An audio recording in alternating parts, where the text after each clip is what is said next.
नमस्कार मित्रांनो, आज या मालिकेमध्ये आपण पाहणार आहोत की निंगी आणि कमळी असतात त्या दोघी जणी आता सरू काकीला काही आठवतात का ते चेक करत असतात. आता कमळी पाण्याचा हंडा घेऊन चाललेली असते. सरोज पटकन झोपेतून उठते आणि निंगे ते इकडं हंडा किती जड आहे, हंडा मला उठवायचं ना ग, किती उशीर झाला काय हे. पाण्याचा हंडा घेते आणि तिथे नेऊन देते आणि आता बिछाना उचलण्यासाठी सरोज परत माघारी आलेली असते. कमळी आणि निंगी एकमेकींना घट्ट अशी मिठी मारतात. म्हणजे सरोज काकींना सगळं आठवतंय. कमळी म्हणते होय ग, सगळं आठवतंय, खरंच भारी वाटतंय ना निंगे. कमळी म्हणते तुम्ही आवरून घ्या, मग आपण सगळे मिळून नाश्ता करूया एकत्र. आता एकत्र असं त्यांना नाश्ता करायचा असतो. कमळीला आणि निंगीला छान वाटलेलं असतं की हळूहळू इला एक एक गोष्ट आठवतीये. मी म्हणते चला तुम्ही आवरा, तोपर्यंत मी चहा करते. आता निंगी आतमध्ये घेऊन गेलेली असते सरोज. आता देवाचे आभार मानते. तिला फार छान वाटतं की सरोजला एक एक गोष्ट आता आठवायला लागली. आता मात्र कमळी लगेच डॉक्टरांना फोन लावते आणि म्हणते की मी कमळी बोलतोय, मी तुम्हाला याच्यासाठी फोन लावलाय की आईला आता 2-3 दिवसात जे घडलंय ते सगळं काय आठवायला लागलंय. आता हळूहळू तिची मेमरी जागेवर यायला लागली. कमळीला खूप आनंद झालेला असतो आणि हे सांगण्यासाठी डॉक्टरांना लगेच ती फोन लावते. कमळी म्हणते डॉक्टरांना खरंच भारीच झालं ना. डॉक्टर म्हणतात हो छान झालंय, अजून सुद्धा एक 3-4 टेस्ट करायला लागतील त्यांच्या. त्या टेस्ट केल्या की मग एक्झॅक्टली त्यांना काय झालंय ते आपल्या लक्षात येईल. कमळी म्हणते चालतंय, तुमच्या पद्धतीने जे काय करायचंय ते करा, आमची काय हरकत नाही. कमळी म्हणते ठीक आहे, तुम्हाला काय टेस्ट करायचं आहे करा, काय हरकत नाहीये, आम्ही काहीच म्हणत नाहीये. कमळी म्हणते काहीतरी पैशांचा बंदोबस्त करते आणि लगेच टेस्ट करून घेऊया आपण, काय हरकत नाहीये डॉक्टर, मी पैशांची जुळवाजुळव झाली की मी आईला घेऊन येते. तर डॉक्टर म्हटलेले असतात जास्त तिला त्रास देऊ नका किंवा तिला जास्त आठवण्याचा प्रयत्न करू नका, तिच्या मेंदूवर ताण पडेल, जेवढं तिला नॅचरली आठवेल तेवढंच आठवू द्या.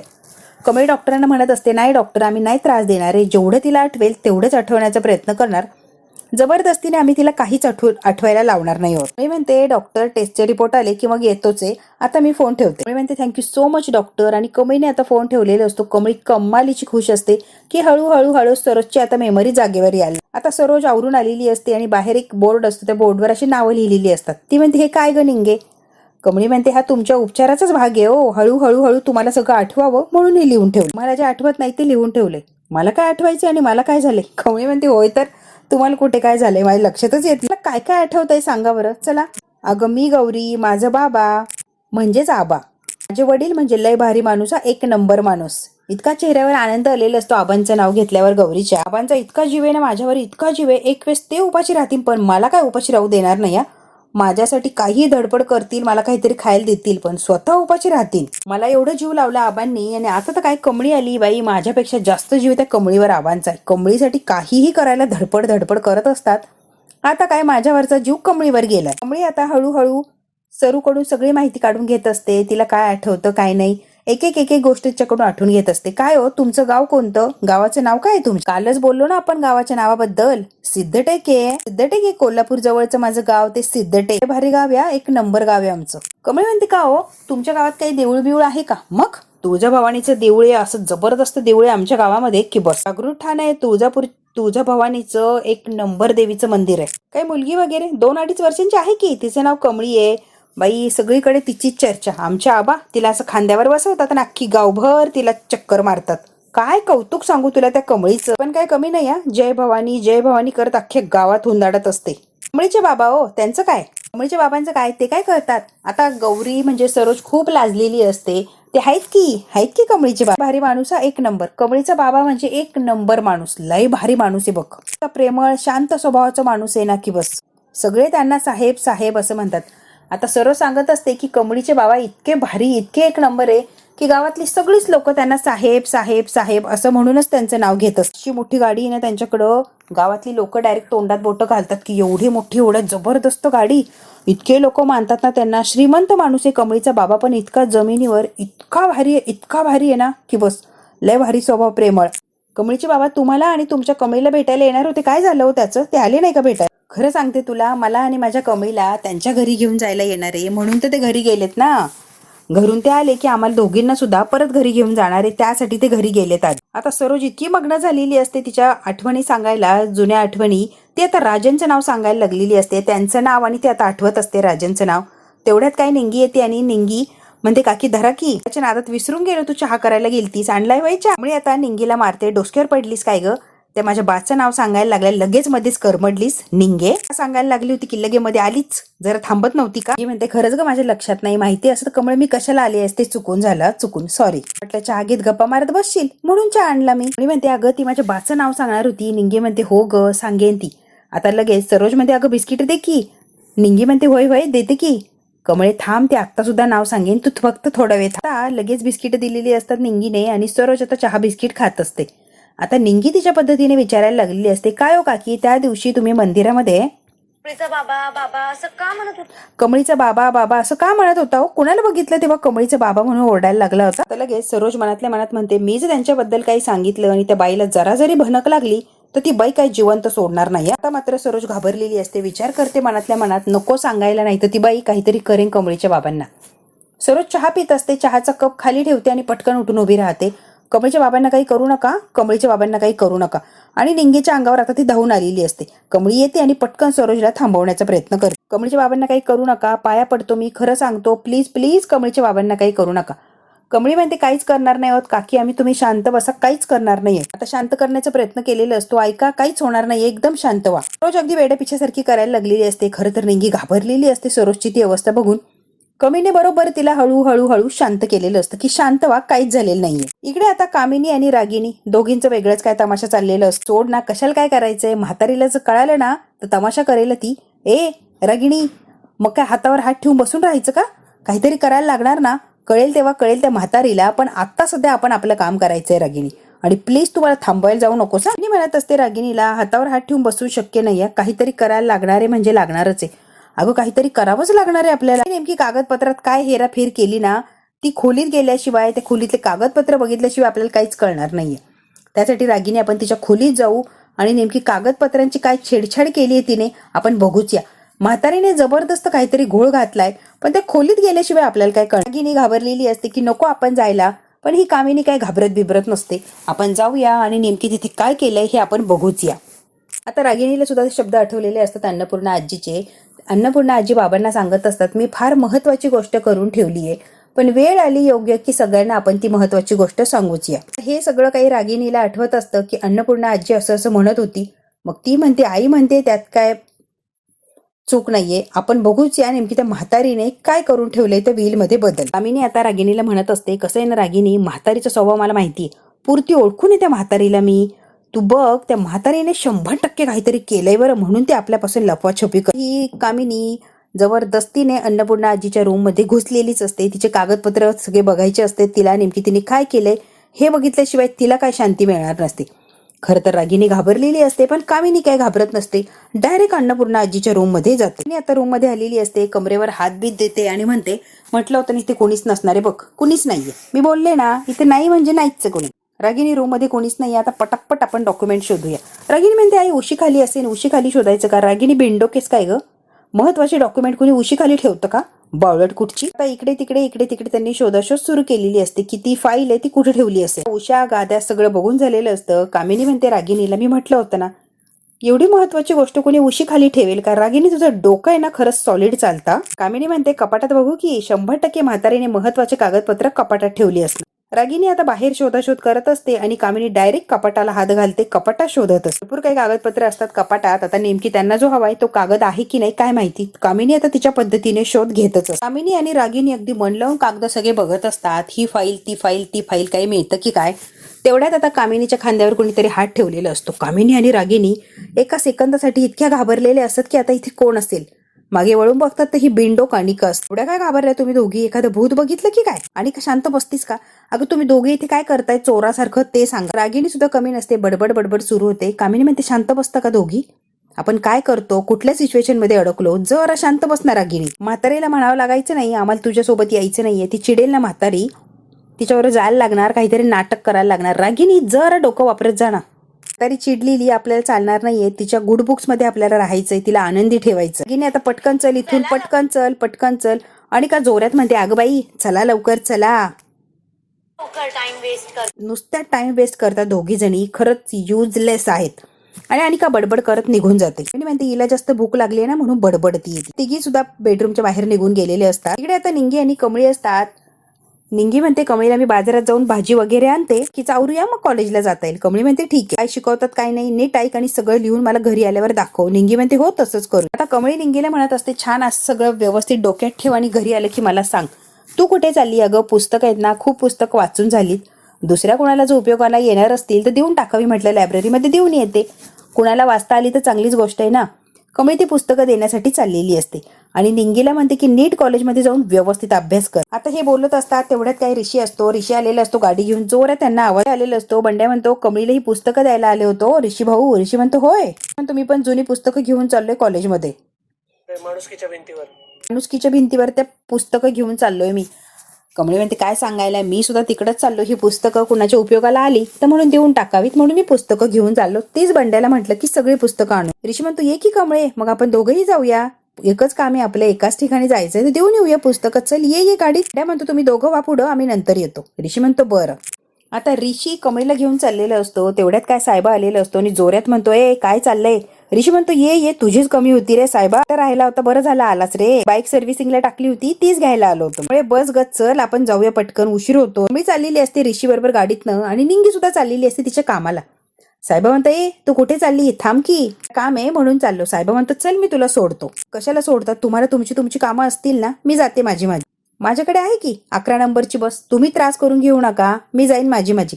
साहेबा म्हणतो निंगे एवढं म्हणतोय चल तर सोडतोय की, का त्रास देतीये ग. निंगे कधीतरी थांब दम. साहेबा घेऊन चाललेला असतो निंगीला सोबत आणि इकडे ऋषी आणि कमळी एका गाडीतनं चाललेली असतात पुस्तकं देण्यासाठी कॉलेजला. कमळी आता ऋषीच्या गाडीत बसलेली असते पण त्या सीट मागे पुढे केलेलं असतं, तिला अनकम्फर्टेबल होतं. तेव्हा ऋषी म्हणतो आपण सीट ऍडजस्ट करू म्हणजे तुला व्यवस्थित बसता येईल. म्हणून ते सीट ऍडजस्ट करत असतात तर ऋषी आणि कमळी अशी पडायला लागते म्हणून ऋषी तिला सावरतो. तर ऋषी आणि कमळीची एक नजर होते, दोघं एकमेकांकडे बघण्यात आता मग्न झालेले असतात. रोमॅन्टिक असा सीन झालेला असतो अगदी थोडक्यात. एकमेकांच्या हातात हात असते आणि डोळ्यामध्ये डोळे घातलेले असतात त्यांनी, एकटक असे एकमेकांकडे ते बघत असतात. दोघंही एकमेकांच्या मध्ये अगदी हरवून गेलेले असतात. बऱ्याच वेळाने त्यांना भान येतं आणि ते पटकन वेगळे होतात. आता ऋषी सांगतो हे सीट कसं मागे पुढे करायचं, हे ओढ ते ओढ. मग कमळी तसं ऍडजस्ट करत. ऋषीने आता सीट बेल्ट सुद्धा कमळीचा लावून दिलेला असतो. अजूनच ऋषी आणि कमळी जवळ आलेले असतात. काम लावणार नाही सीट बेल्ट, मी लावावं म्हणून कमळी आता लाजलेली असते. ऋषी म्हणतो गंमत केली ग, मला माहिती ना असं होणार नाहीये, अगदी गंमत, लावा की सीट बेल्ट. असं कसं ऋषी सर. ऋषी आणि कमळी चाललेले असतात कॉलेजमध्ये पुस्तक देणे, खूप सारी पुस्तकी चालवलेली असतात. तेव्हा कमळी म्हणते ऋषी सर एवढी सगळी पुस्तकं. ऋषी म्हणतो हो ग, पण खूप आवडायची यातल्या स्टोरीज वाचायला ना, म्हणून मी सगळे जपून ठेवलीत आणि आता कोणाच तरी उपयोगाला येतील मग देऊया आपण. तर ठेवून काय करायचंय, म्हटलं डोनेट करू. सर तुम्हाला खूप आवडतं ना पुस्तक वाचायला. ऋषी म्हणतो मला इतकी आवडतात ना पुस्तक वाचायला की मला कंटाळाच येत नाही वाचनाचा. कमळी आणि ऋषीना दोघांना जवळ सारखीच आवड असते पुस्तकं वाचण्याची. खूप सारी दोघंही पुस्तकं वाचत असतात. एक पुस्तक कमळीने घेतलेलं असतं आणि कमळी आता पुस्तक वाचायला लागलेली असते. थोडक्यात ती बघत असते एक्झॅक्टली काय आहे. आता सिग्नलला थांबलेलं असतो ऋषी आणि कमळी आणि त्यांच्याच बरोबर शेजारी अनिकाची गाडी असते. अनिका बरोबर ऋषीला आणि कमळीला लांबूनच ओळखते आणि त्यांच्याकडे अगदी टकलावून बघायला लागलेली असते ऋषीला आणि कमळीला. एक छोटीशी मुलगी आलेली असते ऋषीला, दादा फूल घ्या असं म्हणत असते. तेव्हा ऋषी म्हणतो गुलाब तर मी नक्कीच घेणार आहे, पण त्या बदल्यात तुला एक गोष्ट देणार आहे, तू शाळेत जातीस का. ती छोटी मुलगी म्हणते नाही जात रे दादा मी. छानसं असं पुस्तक असतं ते ऋषीने तिला दिलेलं असतं आणि तू नक्की पुस्तक वाचायचंय. तेव्हा ती म्हणते हो दादा मी नक्की वाच, शाळेत सुद्धा जायचंय बरं. एक छानसं गुलाब घेतलेला असतो आणि लगेच तिला पैसे दिलेले असतात. आणि का म्हणत असते ही कमळी आहे की चिपकली आहे, रिशला सारखी चिटकलेली असते, ही चिपकली माझ्या रिशला का सोडत नाही. आणि का इकडे चिडचिड करत असते. तीही शेजारच्या गाडीत बसलेली असते पण इतकी चिडचिड करत असतात. ऋषीनं एवढ्या प्रेमाने ते गुलाब कमळीला दिलेलं असतं. कमळी इतकी लाजते, इतकी गोड लाजलेली असते की ते फूल घेत नाही. ऋषी डायरेक्ट तिच्या केसामध्ये ते फूल माळून देतो. आणि आता अजून चिडलेली असते, तिला काय करू आणि काही नाही काही कळत नसतं. ही कमळी का ऋषीच्या एवढी जवळ जाते अनिकाला कळत नाही आणि अनिका आता फार चिडलेली असते. ऋषी आणि कमळी परत दोघं एकमेकांच्या मध्ये हरवलेले असतात. एकमेकांकडे बघण्यात ते मग्न झालेले असतात.